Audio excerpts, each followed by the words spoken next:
Welcome back, guys.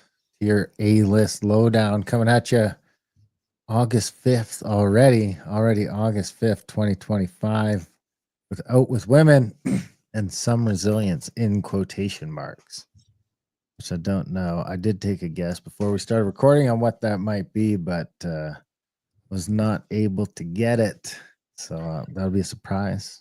It's a bit of a deconstruction on like, oh, the elbows up crowd are all excited about stuff. And when you really look into it, you're like, oh my God, fuck, it's just propaganda is flying high right now. It's unbelievable. Do you know what mine is? No, I have no idea what yours is. Out with Women.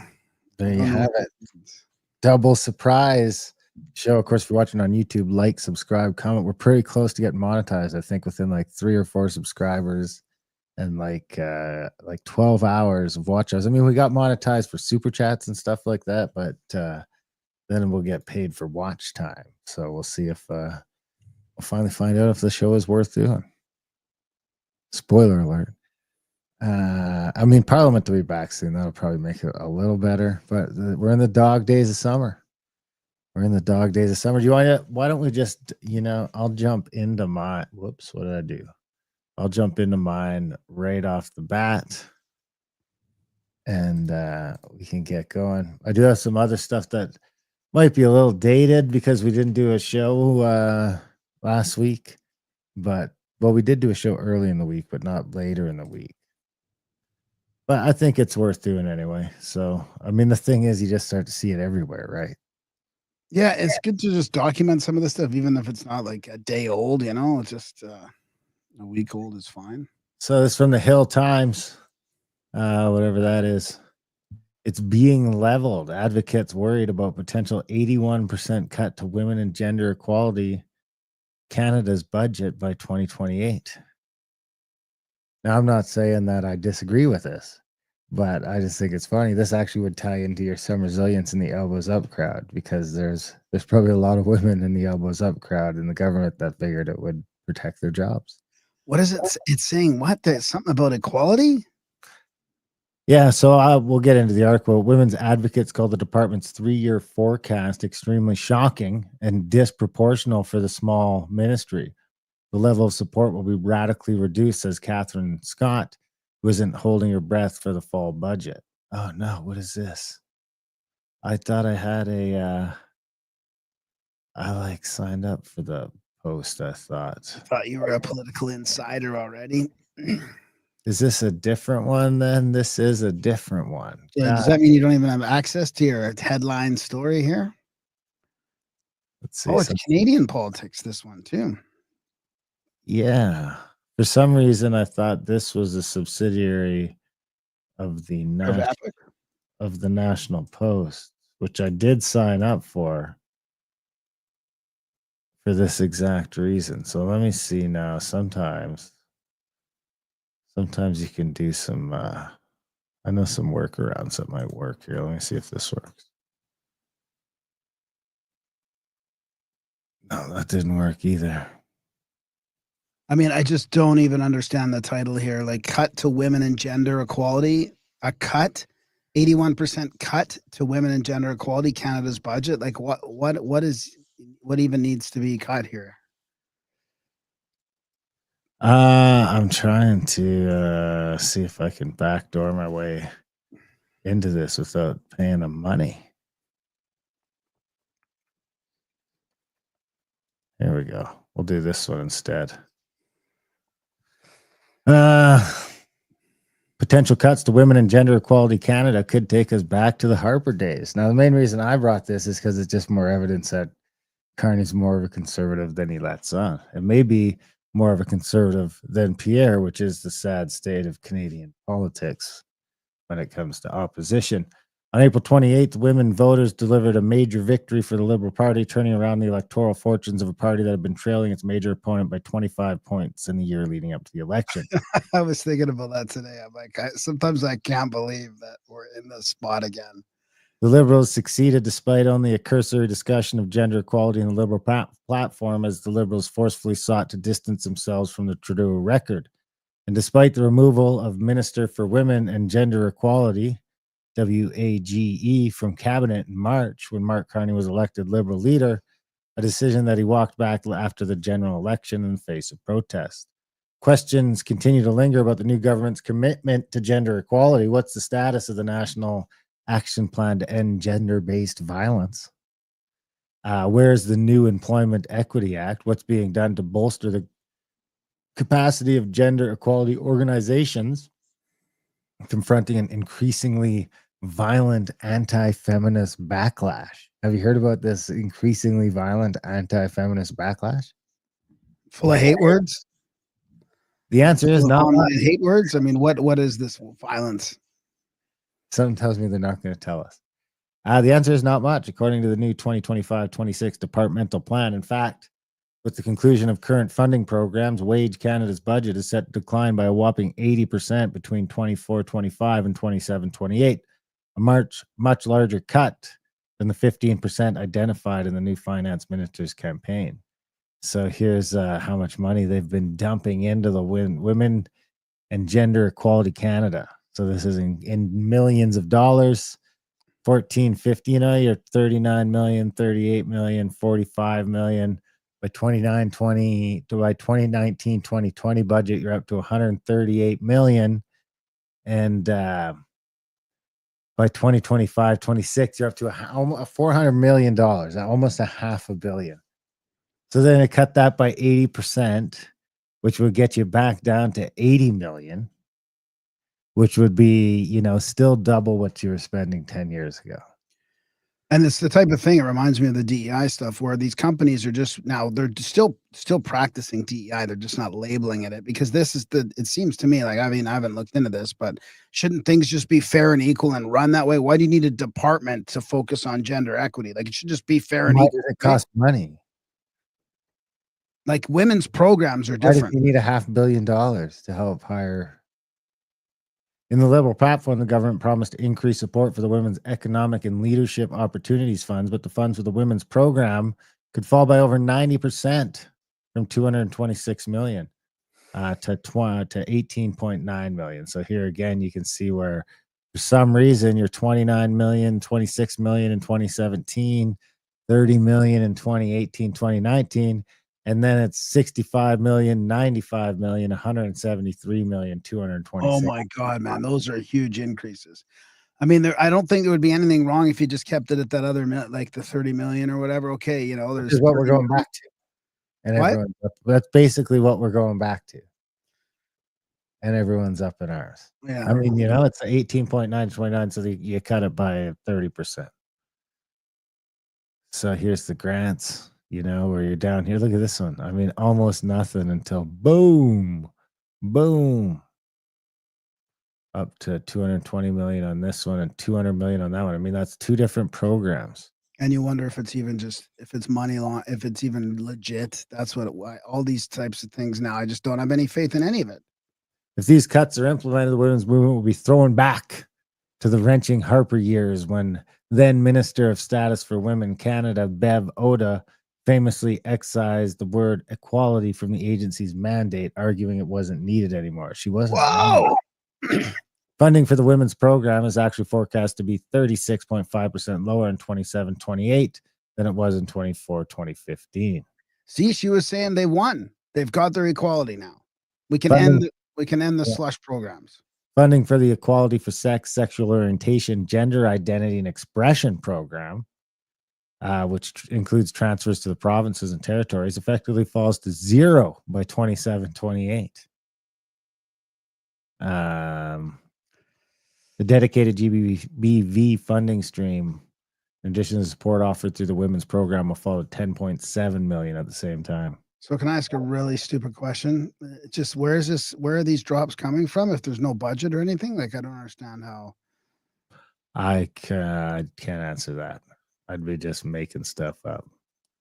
So here again, you have your gender equality, advancing gender equality programs, and your SWC wage budget. 2015, these things are down at 0.01% as a percentage of federal budget, percentage of total federal spending. 24-16, you're at 0.01%, and then you get up to 0.08, so almost 0.1 Almost 1/100th of the budget to this crap by this year.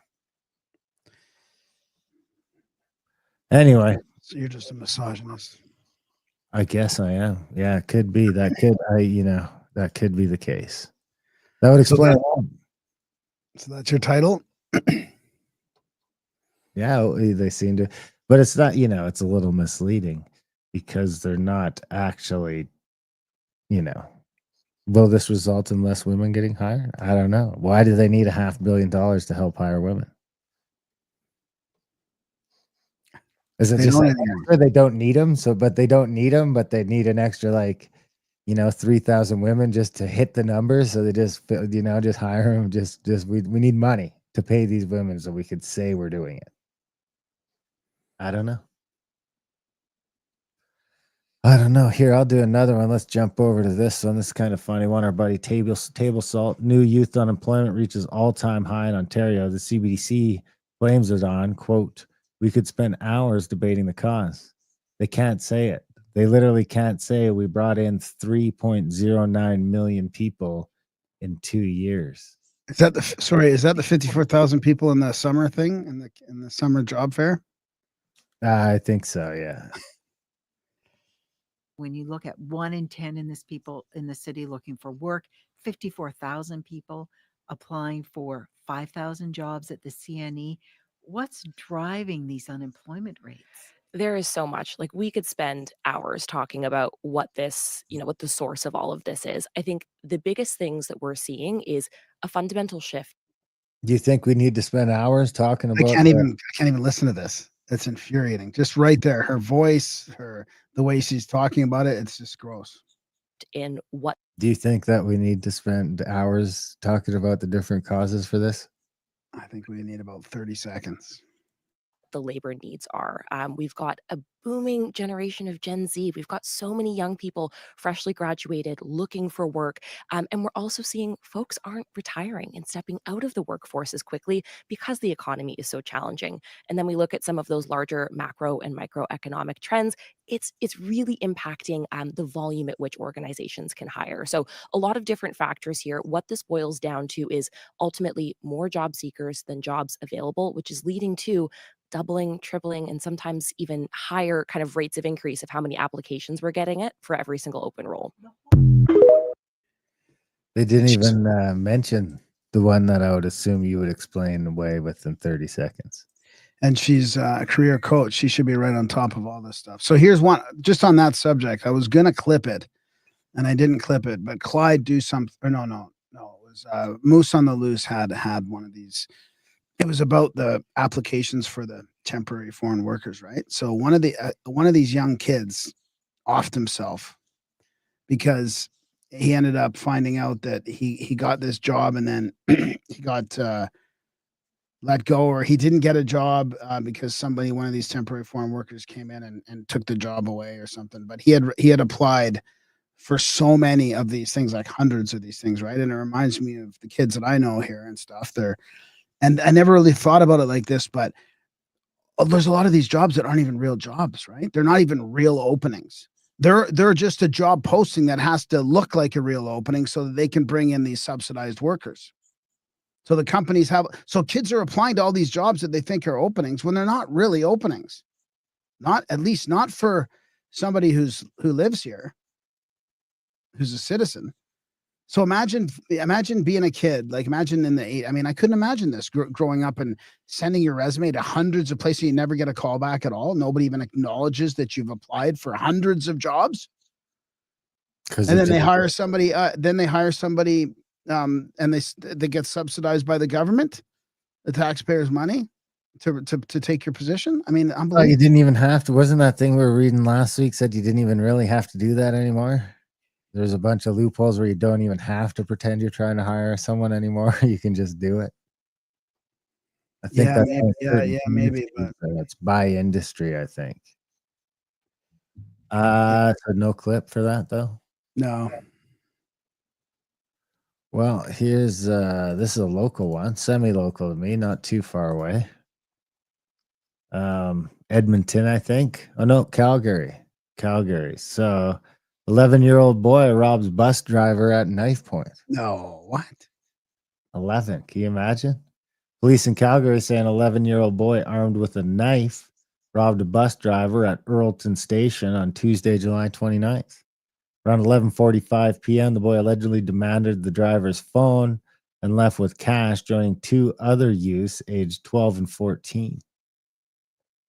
The group was found near 25th Avenue Southwest and McLeod Trail and taken into custody. Investigators believe they were also linked to a liquor store robbery earlier that evening. The 11-year-old was released to a parent, and those under 12 cannot face charges. A 14-year-old girl faced with shoplifting and other charges, with charges pending for a 16-year-old. You know, this is because they're being told, they're learning that you just get away with crime, right? There's nothing happens. You could do anything, and they won't do anything to you. Yeah, it's pretty wild, right? Pretty wild. All right, let's jump over here quick. To the National Post, from killings to rape, the heinous crimes that could get you less time in jail than a Freedom Convoy organizer. You can commit some extremely violent crimes in Canada without the Crown seeking a sentence as harsh as what they're requesting for Tamara Leach. They get upset because I have an ad blocker on.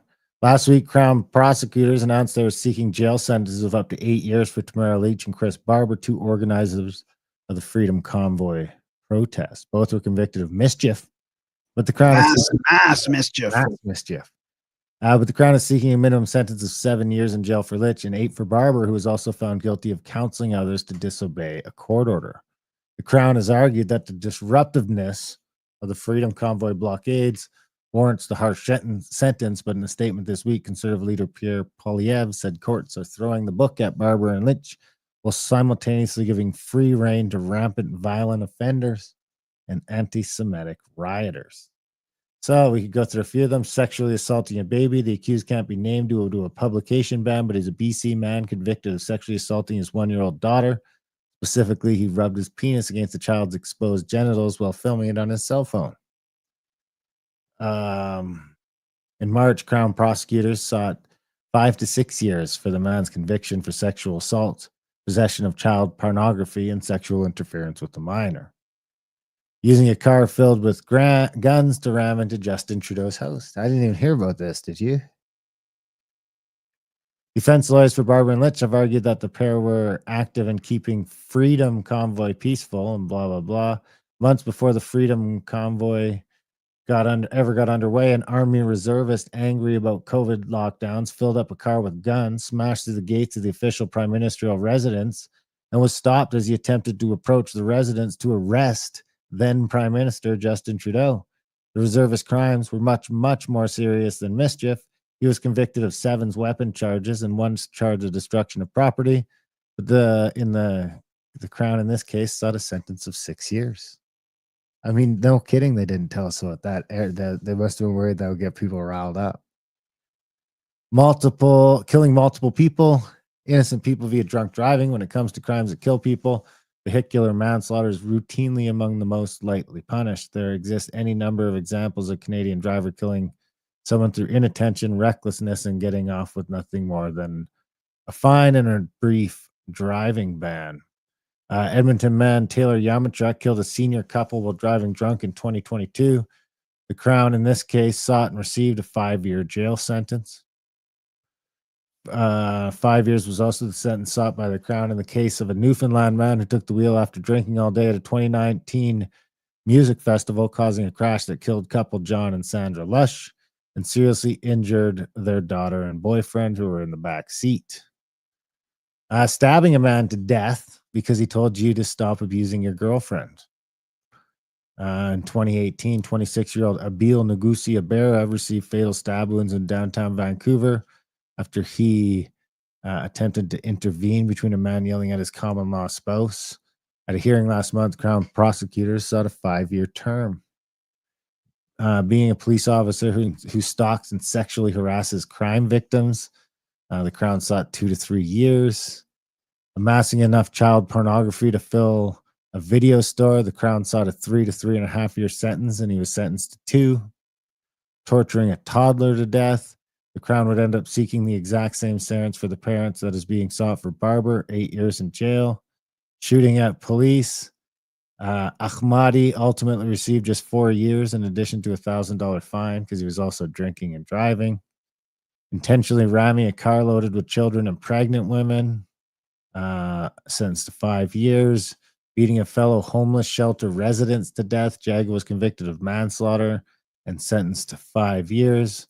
Raping a minor and bragging about it online, the judge went with 3 years and 3 months.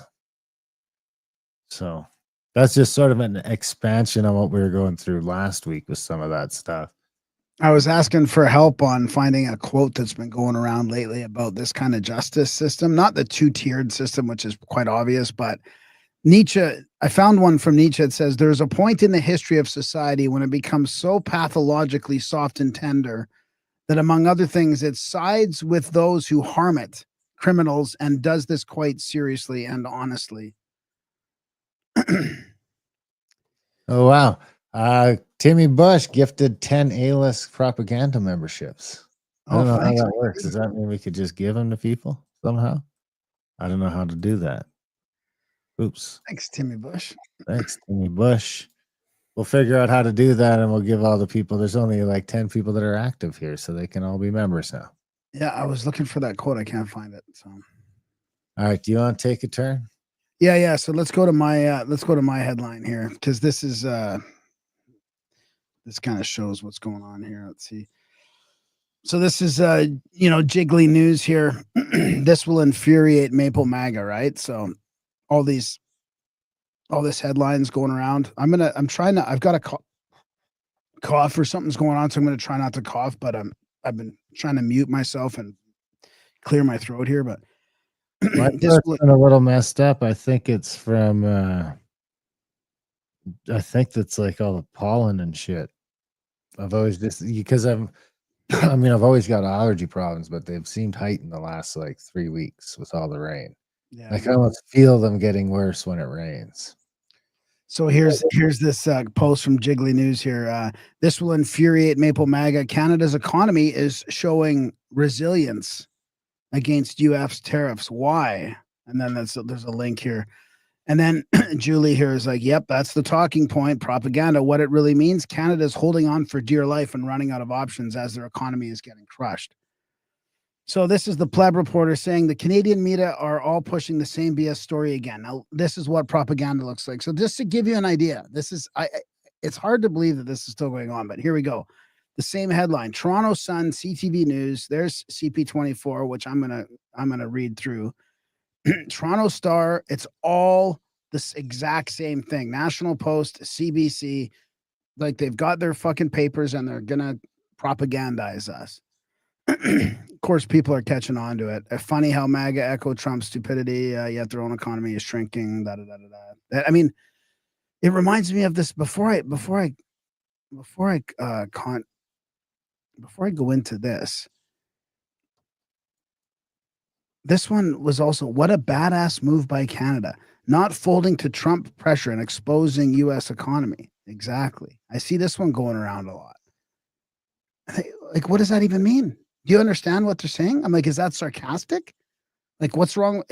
What you're worried about the U.S. economy right now? Really? I mean, I don't get it. Didn't they actually have a surplus? I mean, it seems to be working, to be honest with you, depending on who you talk to, but so can't be worse. Can't be worse than ours. So here's the article. Okay. This is where the headline comes from. Okay. Remember this headline. It's showing resilience against the tariffs, right? Ottawa, some resilience. Those were the 2 words of Bank of Canada Governor Tiff Macklem used last week to describe how the Canadian economy is holding up under the weight of U.S. tariffs. So right off the bat, some resilience is not showing resilience, right? With tariffs piling up over the past few months, economists say Canada's economy is starting to show cracks, but few signs of collapse. All right. We are avoiding what? Said, oh, goody, not collapse. Yeah. It's They're not saying the worst case scenario. and they're like, yeah, we are avoiding the worst case scenario. All right. So this is already not turning out to what the fucking headline that was shared all over Canadian media. Here's the subtitle, what are tariffs doing to the economy? I'm just going to skip through some of it. If those early readings pan out, StatCan said it would be good enough for flat growth overall on the quarter. All right. Also, we got flat growth. It's still hard to pinpoint exact impacts tied to tariffs, Kalau said, but a broad trend is emerging.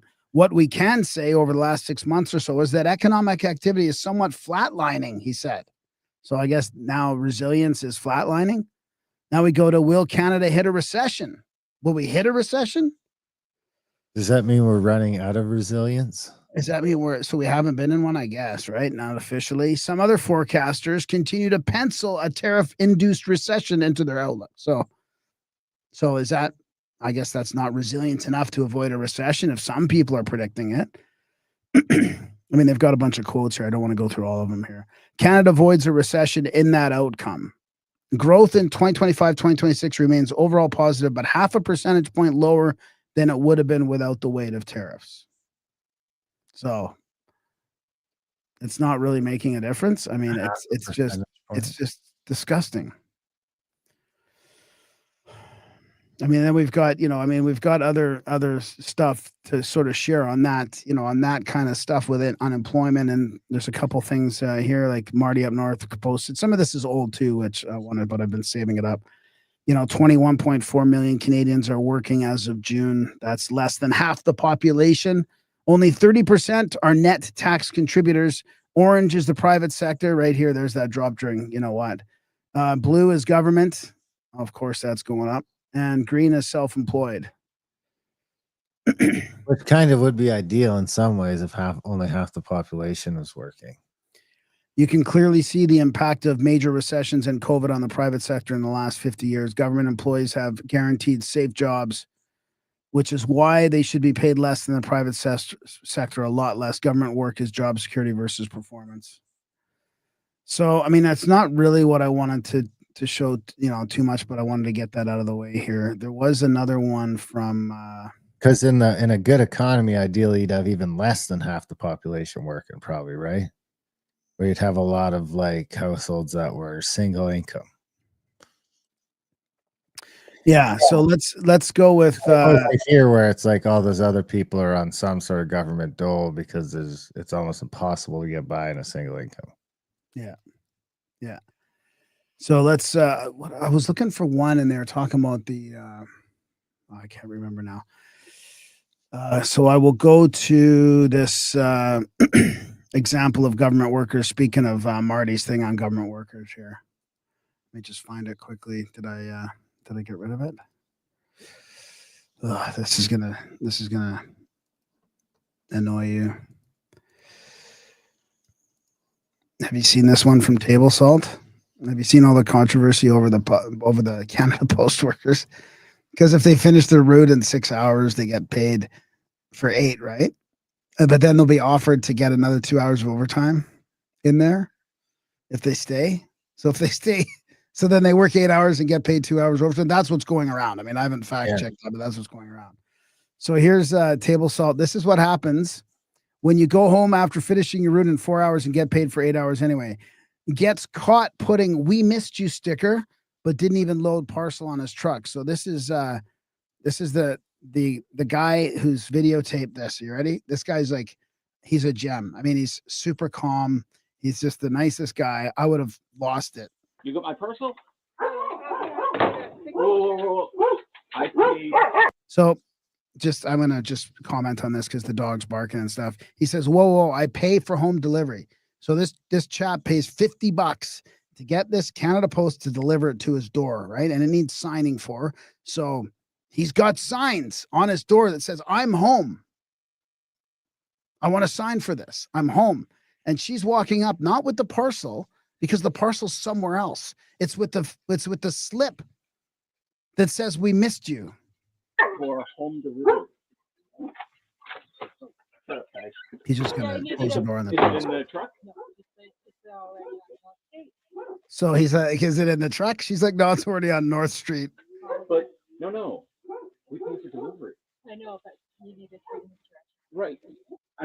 sign. I can bring I it have- for you later. That would be fantastic. So he's like, and I'm here to sign for it. She's like, we can't deliver it. She's like, I'm here to sign for it. So she offers to deliver it later. He's like, that would be fantastic. Every time we order, We want it brought to the house. That's why we pay $50 shipping. It Is really that- costs is this a- $50. is this a week shipping? No, it's just, yes. Oh, is that- The company charges us $50 to ship the food out. oh, really? That's why we pay for it. holy. This is a government worker realizing. To the house. Okay. Not, and you've seen the signs Yeah. on previous. I was right on the other side of the door, but I didn't hear you. So I waited today. Oh, did you? Yes, we have it all on record every time you've done this. And there's no construction, Okay. right? I knew There's that. no construction? Yes. This one just needs a signature. That's all. I'm here to sign. So she's saying, you know, this one just needs a signature. That's all. And he's like, I'm here to sign. Like there's signs on the door. I'm home. So for some reason, they just don't want to, I don't know, like it's like maybe they want to leave the slip so then it goes back to the post office, right? So they don't have to wait at the door and try and like go up to somebody's door and wait, I guess, right? Then you got to go pick it up at the office, right? Is that the deal? Then you can't get off early. Yeah, then you have to go to the office. I mean, I have to go to the office because the government wants an extra $10 on some books I ordered. Right. So it's like $10 delivery. Now they want $10 more on import fees. Really? Yeah, just for 5 little books of unlearned. You know, they're like, you know, they're fucking like worth like a couple bucks each wholesale. They're really I would shouldn't have cost barely anything to get them here. It costs $3 to deliver them anywhere in the States. Yeah. It's unbelievable. And then there's import fees. So tariffs, right? On books you're buying from the States. So thanks, Canada. This one just needs a signature. That's all. I'm here to sign. I would. That's why I put signs up. I'm here to sign for it. Did you? You can call the one who had a number too. I if you do, want. and they tell me there was construction in the area. There's no construction No. in this area. For the last month, we've been getting that every time we Oh, complain. really? Construction. We have the. So this poor guy has complained over and over, and they're still not delivering it to him. I mean, you would think after that amount of complaints, there'd be like, okay, make sure you go to the guy's house, please. They've been calling and complaining. 300 Halifax North for construction. That's That's about it. 300 Halifax. Yeah, We're I at know. 119. 119. Okay. Okay. Are you bringing it later today? We'll see how it goes with You'll them. see. Yeah. What about next time? So all of a sudden, she might not be able to bring it later today. What about next time? He says. Well, we'll bring it as soon Okay. as. Yeah. Great. If you're home, we will Yes. bring it. That's why I put up signs saying I'm Okay. home. Okay. You just have to, or this button. That's right. Hit this button, the doorbell, ring the doorbell. Either one. That'll get me to the door. All right. Thank you. It's unbelievable, right? And then just here's another example here about the government and economies, right? So this is Stephen Gordon. He says, let me try and explain what growing an economy in simple terms is. I bought a business in Victoria. It's a small micro loft, 320 square feet. So what's that, like 10 by, would be 16 by 10? Let's say 15 by 15 or something, right? Overlooking the inner harbor. So it was zoned to be able to rent out as a short-term rental. I paid my property taxes, license fees. It was a thriving business supplementing my retirement income. I hired a manager to look after it and was responsible for the bookings and running the business. She in turn hired cleaners and maintenance people. I paid GST and provincial taxes. Tourists from all over the world came and stayed in our unit. We recommended all kinds of activities for them to enjoy. In fact, we arranged with local businesses discounts for our guests. Then one day, without warning, the provincial government took our rights away, apparently because of housing and affordable rental shortage. What the government didn't take into account, these units were too small for families or even couples to rent over a long period. Our business suffered and suddenly we were unable to rent our unit. The government demonized us, saying that we were greedy landlords. That was the furthest from the truth. All we were trying to do was supplement our income as we are retired. So when the government uses phrases as we are the engine for the economy, this is such nonsense. We have been robbed of our investment. Welcome to all investors in real estate in BC or much of Canada been effed. I have a friend who has invested properties in the same area like the Janyan, same situation. It is what it is, and the government is not your friend. The moment they can demonize the wealthy. So Yeah, just a couple interesting ones. I mean, maybe we should play a couple clips from David Eby and see what he's saying here. It's not about that specifically, but I have these saved. Let's see what he says. We are growing our economy. Product that we produce here and the way in which it's produced gives it a carbon footprint that is among the lowest in the world, 60% better than the average and 40% better than the best plants in the world.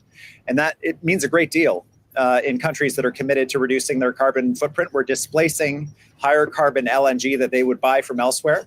It means they're able to meet their carbon emissions. And the best part is we're price competitive. Because it doesn't have to go through the Panama Canal, because we're much closer to Asia, we're able to deliver a better product that's lower carbon, that's cost competitive, and that's reliable. And that's why they're interested. And that's part of the solution and part of the response that British Columbia can offer, because we believe as well that here in BC, we've got to lower our carbon footprint. And we want to be supporters of governments around the world that see the responsibility to address climate change. It's hard to believe that we're still living through this carbon footprint climate change thing. The U.S. government seems to have pushed back pretty hard against it. Did you see something that came out with, I think it was from the Department of Energy or NASA, basically admitting that it's all a big scam? I should have quoted it. So let's play this one from David Eby too here.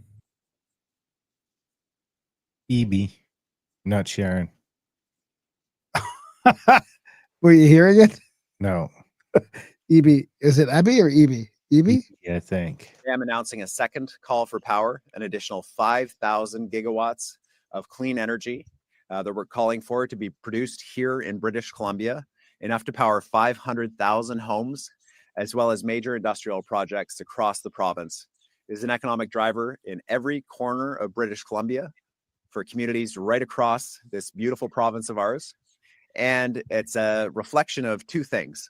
One is our commitment to grow our economy, to ensure that we're standing strong as British Columbians. We're relying on our advantages, and we're supporting growth in the industries in which we're strong. And the second is that we believe that climate change is real, that we understand that we. He's got to say it. He couldn't just keep it in growth mode. I mean, it would sound great if you're trying to grow. That's great. You're trying to grow things and increase your industry and keep it, clean energy, whatever that means to you today. Might be different tomorrow. We have a role to play here in British Columbia in driving down emissions, and clean electricity is the way that we're going to do it. And we're going to address climate change at the same time as we're growing our economy. And I couldn't help but notice the President of the United States, Donald Trump, saying that he doesn't like those windmills that produce electricity. They interfere with the views from his golf courses. Let me tell you. I mean, this is another thing it's another feather in the cap of Trump. I mean, it's the only president that's willing to say that out loud to the world. To all American clean energy producers, come relocate to British Columbia. We are the clean energy capital of the world. We're going to do it. What are they? What kind of clean energy is you talking about? It's got to be dams, right? I don't know. I don't think so. I mean, I don't think he's talking about making more dams. I mean, they've got dams as their main producer of electrical energy, but I don't think he's talking about more. I mean, those aren't clean anyways, are they? I mean, depending on who you talk to, why did it take 20 years, 25 years to get the one made in northern BC there, the Site C project? There was so many. It's not ready yet. It's not even ready yet. Creating energy. We're supportive of clean energy, and we will continue to be so. You can join the amazing more than 700 medical professionals that have applied to join our health service from the United States, and we welcome you, and you are welcome here. All right, good job, David Eby. I mean, it sounds good if you're trying to really. In 2018, hydro plus small amounts of biomass supplied 97.9% of BC's total electricity. Yeah, hydro alone making up 88%. That's great if you have a bunch of giant rivers. We don't have that here. I'm not into damming the bow. Yeah, it's pretty crazy. Kyle Kemper. Here's Justin Trudeau's half brother. Are windmills a good investment? Yes. 1.7%. No. 93.8%. Friends of Science. Oh, we should. Am I following them? Yeah. Meanwhile, you were importing electricity from the U.S. so that you don't go to blackout. Oh, I didn't know that. For the better part of 2 decades, Canada has exported significantly more electricity to the U.S. than it imported. Canada has exported. However, in the fall of 2023, the electricity trade between the two countries became more balanced. The shift was due partly to Canada's reduced hydropower generation, the country's primary source of electrical generation, as drought conditions reduced inflow to reservoirs in Western Canada. In addition, lower natural gas prices in the U.S. reduced power prices, making U.S. electricity more competitive. So this is trade from the United States to Canada, and then there's electricity from Canada to the U.S. Interesting. Oh yeah, it did shift there, right? It went down quite a bit 2023 and then up a little bit there that way. I don't know if it's to do. I mean, I've never heard of BC having brown. Oh, or did I? But we were having electrical problems when I was in BC last winter. Remember, the power outages, and Did it actually go out? it did. Yeah. It didn't actually go out here. They just talked about it. Comprehensive list of major blackouts and brownouts in BC. 1996, it was all of Western North America. 2006 was a devastating windstorm. 2015, South Coast blackout, extreme drought.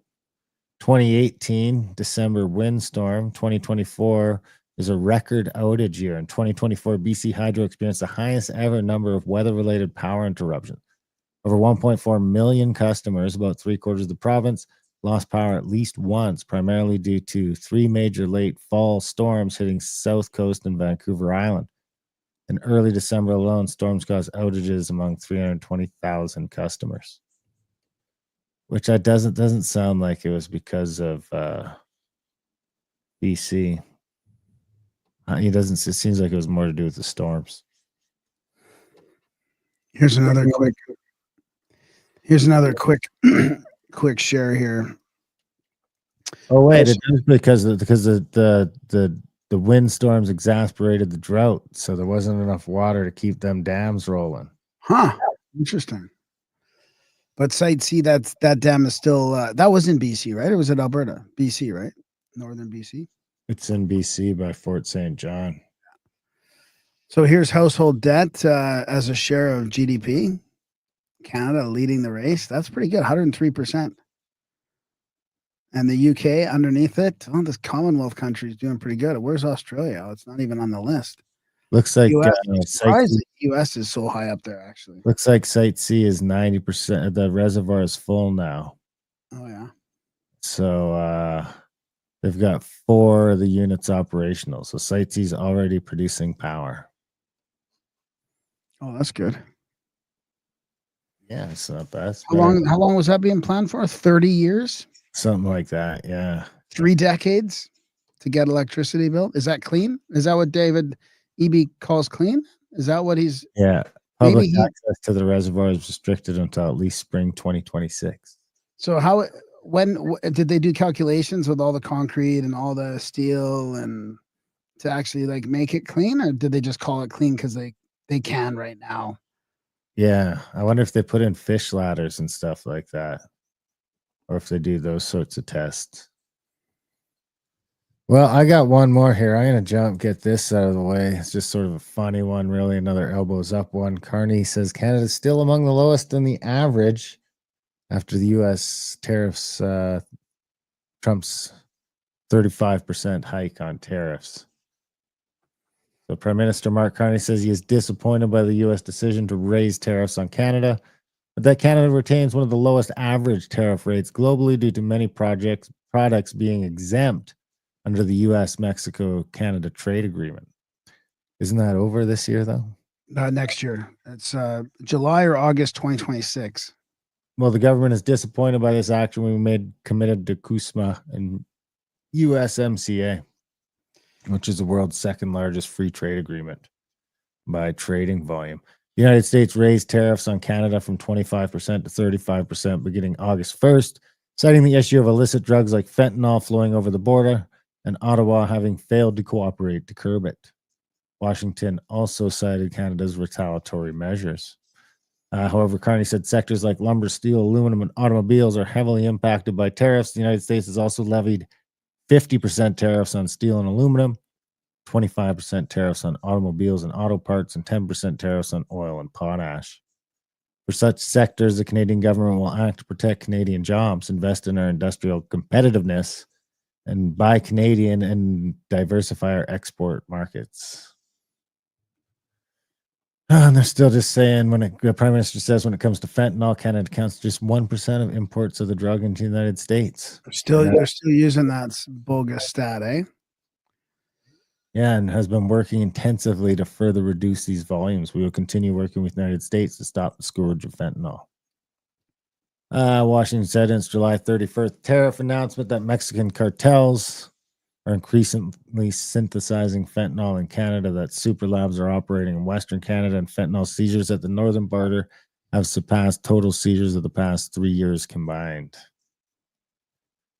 So there you have it. We can give ourselves more than any foreign government can ever take away by building with Canadian workers and by using Canadian resources to benefit all Canadians.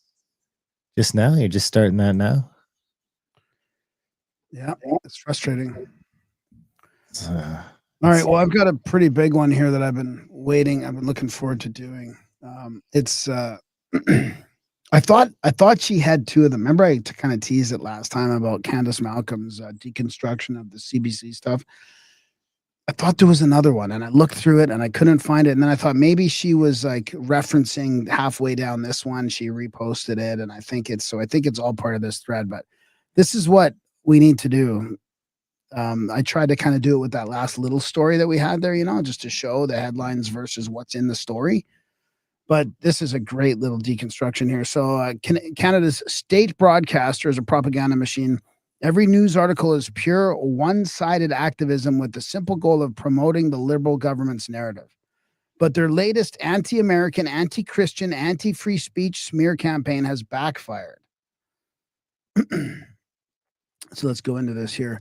Last week, they teamed up with Liberal MP to demonize a little-known American Christian rock singer and church leader named Sean Fuke. It's a routine drive-by smear that has become commonplace from the state broadcaster. Reminds me of Tobias Fuke. From Arrested Development. Arrested Development. Residents want MAGA musicians concert at Parks Canada historic site canceled. So they claim Fuke is MAGA, as if he's on a political tour promoting President Trump. He isn't. He's a Christian singer and worship leader who leads church services. He also happens to be a Republican, which makes him guilty of sin, according to the state media. CBC Journalism, they interview 3 local residents who all parrot the same concerns, no doubt because the Liberal MP and CBC told them to. Otherwise, why would they care if a local church was hosting a service in the park with an American guest preacher? What I want to know is how this got approved in the first place, said Larry Stewart, who lives in Ferguson's Cove, a small community next to the historical site. Stewart is one of several residents who have voiced opposition to the planned concert, which they said goes against Park Canada's guiding principles of inclusion and safety for all visitors. Wait, what? It goes against Parks Canada guiding principles of, as if a local resident just happens to say that. Inclusion and safety. Wouldn't inclusion be letting the Christians in? No, because the Christians aren't inclusive of the LGBT. That's what's happening here, right? He's said mean stuff against them. Said the gays were fine. What? I thought the Pope said the gays are fine. Well, not the Pope. I'm talking about Fuke. Oh, Fuke himself. Okay. In truly Orwellian fashion, the Liberal MP says she supports the value of free speech, but also that Fuke's values don't align with CBC Liberal values, and therefore the event needs to be shut down. I mean, this is mind-boggling. War is peace, freedom is slavery, ignorance is strength. I have the utmost respect for the value. Here's her quote. I do not believe this event aligns with Parks Canada's core values and respect for people, equity, diversion, and inclusion, or integrity. According to Juno News, the CBC's smear campaign has led to events canceled in 6 cities across eastern and central Canada. I mean, this is just like the effect, the Streisand effect. I mean, as if he's not becoming super popular from all this pushback, trying to cancel the guy. That's the power of a CBC hit job. So they canceled these outdoor events in Halifax, Charlottetown, Moncton, Gatineau, Quebec City, and Vaughan. Good job, people. Citing a vague public safety concern. Last weekend, he arrived in Montreal, and so did CBC. It intensified its propaganda. So we already talked about a lot of this. They decided you need a special permit to sing inside a church. They wanted the mayor of Montreal to issue a $2,500 fine to the church. A woke mob, aka loyal CBC readers, showed up to protest churchgoers in Montreal. Fuke thanked Montreal police, stating they warned him about. Yeah. Of course, that led to this viral exchange, and we played this last week, right? Where he talks about the permit for a church and all that. We don't have to go through all that again. One of their radicalized followers took matters into his own hand and interrupted the service by throwing smoke bombs. Okay, we saw this. So CBC didn't cover this part, of course, since it's counter to their black and white worldview. Christians, Americans equals bad. All things woke equals good. Thankfully, there were real journalists in attendance. The rebel caught the bomb throwing thug on tape. Reminder, this is a crime. Well, it's just interrupting church service is a crime. To recap, Isn't CBC. throwing smoke bombs a crime? Are we allowed to throw smoke bombs around? I mean, it's unbelievable. It's useful information to me. If I'm allowed to throw smoke bombs, I would like to know that. Imagine if you went into a mosque and threw a smoke bomb in a mosque. I mean, you'd be in jail. You'd get more than the convoy organizers. So to recap, CBC invented this controversy, urged local bureaucrats to deplatform Fuke, mobilized Antifa, who committed crimes, ignored crimes committed because of their reporting, and now warning of censorship that came as a result of their activism. This is where things go from bad to worse for the CBC. Despite their deranged activism and blatant hypocrisy, many Canadians are rallying around Sean Fuke. The CBC does not like this one bit, so they accuse Fuke of, get this, capitalizing on the controversy. What else is he supposed to do? Ignore the dozens of hit pieces the CBC has written against him, abandon his Canadian audience, turn away fans who are disgusted by CBC's activism? To say the CBC is obsessed with this guy is an understatement. Like, what the actual F? Search.cbc.ca Sean Fuke filter 1 to 10 of 822 items in the news. It's important to know that he's been touring in Canada for years with few people ever hearing about him until CBC started its campaign last week. And yes, it is backfiring on the woke activists. And Sean says here, this is my third year in a row of bringing lettuce worship to Canada. Never before has every major news outlet in the nation been talking about this. We need to deprogram our country from CBC propaganda and start thinking for ourselves again. Turn off the CBC and support independent media instead. Juno News is on a mission to replace the CBC. Help us by that sounds like insurrection. Help us by subscribing and sharing with like-minded friends. More backfiring. Canadians now get slapped with visa restrictions thanks to CBC's anti-Christian, anti-American, anti-free speech bigotry. This was back from May with Rubio, but it could still apply. So there you go. And then meanwhile, on our actual government, have you seen this?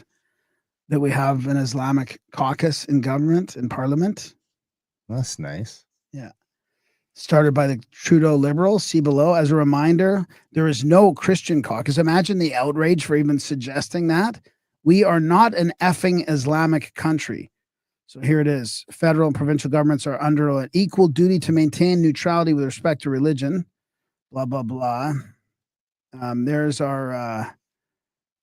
There's your caucus. It turns out, let me just see here. It is interesting to discover how this flies in the face of a recent development endorsed by Justin. Turns out that a religious-based Islamic caucus has been established within Parliament. Interestingly, 99% of Canadians have never heard of this committee. The Liberals have kept this caucus well hidden. Actually, I think we did hear about it a while back, but this Muslim caucus consists of Liberal MPs, I shouldn't read all these names. Al-Gabra, Ahmed Hussein, Ikra Khalid, and others. They meet on a regular basis to address Muslim community issues. Imagine if Christians demanded a similar caucus within a Canadian political party. It would never be allowed. The white privilege card would be raised immediately. In this photo, a prayer is offered to Allah before the meal. Our Muslim PMs sit in front and center. Oh, there's Trudeau. I want a Christian caucus. I mean, I don't know if there's anything wrong with that. I don't know. I mean, maybe they should have like these caucuses and committees for all the religions. I mean, maybe they should be allowed to do that. I don't know if I'm against it necessarily, but I do agree that, of course, if there was a Christian caucus, cough, cough, not when a leader is hell bent on dividing Canadians, it would be a problem. I agree. Yeah, but I don't really. I don't know. I mean, is it a big deal, really? I mean, if people get together and do that, I mean, it's our fault that we've basically allowed them to come in and get elected. They're following the rules. They're getting elected. They're not even born in the country, and we somehow let it happen. So, I mean, how much of this could just be blamed on us as Canadians not fucking paying attention for decades? Here we are. Right? Yeah. There's definitely some of that. You want me to take a break and play a guy who's ranting about the government corruption? Sure. All right, and we can see. I don't know how long you can tell me when you want me to stop playing it, but it's kind of a good little rant. The Canadian government is so corrupt to the bone, it's disgusting. Recently, the government's website has updated, offering 2SL LGBTQ citizens from other countries, refugees, full expense paid first year in Canada. We as a country are offering to pay members of that community for an entire year, all expenses paid for them to live in Canada. At the same time, over 2 million Canadians are currently using food banks. That's a record in this country. Over 2 million Canadians are using food banks. Our GDP per capita has stagnated. A recent study showed that of 50 countries, Canada was dead last of all measured. And this is due to government policies. We live in a resource-rich country. There's no reason for Canada to be at the bottom of that list except for the past decade of liberal leadership. ESG policies, all the junk that Trudeau and Carney, woke policies that hurt us economically but allow Carney and Trudeau to virtue signal, which incredibly still a large percentage of Canadians buy into. But serious question, how can we justify all expenses paid for members of other communities, refugees who have made no contribution to Canada, showing up here?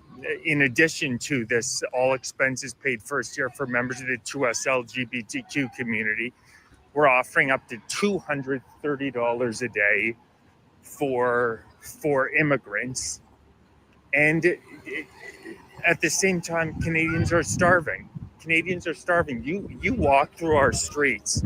Anybody who's lived in Canada for their entirety of their life, there is zero chance in hell you can tell me this country has improved in the past decade. Is that enough? Yeah, that's probably good.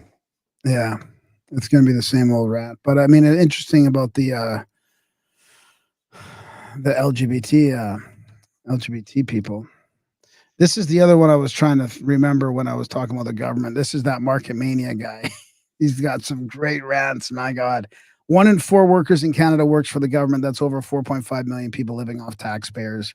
Throw in a housing bubble and mass immigration, and there's not much real economy left. It's not sustainable. It's a slow motion collapse. Have you heard about the housing collapse in Ontario? Only the condo. Yeah. Only the condo so far. Is the housing going now too? Well, there's a couple people that sold their house for like 600,000 less than they were trying. They dropped their price by 600,000. That's a hit. 2.7 million instead of 3.3, or was it 1.7 instead of 2.3 or something like that? Yeah. Well, it's always the high end stuff that breaks first. Yeah. That's probably an indicator. Yeah. Is that it? I guess that's it. Yeah. I mean, I could probably scrounge up some more stuff, but That's good for today. We can try again later in the week. Maybe we're back at it after some busy weeks. We didn't get a show out that 1 week, but we'll try and stick to 2 a week when we can. We appreciate you guys. a-list.ca if you want to get it in podcast form or support us. Or, of course, you can super chat on YouTube. You can become a member on YouTube. You can like, share, subscribe, comment. All that stuff helps us out as well. That's great. Check out Grimerica.ca for other podcasts. Contact at thecabin.com for trips and events. GrimericaOutlawed.ca for controversial stuff. AdultBrain.ca for audiobooks. BigSkyTallow.ca for tallow. Other than that, we love you guys. Thanks for listening. And we will see you next week.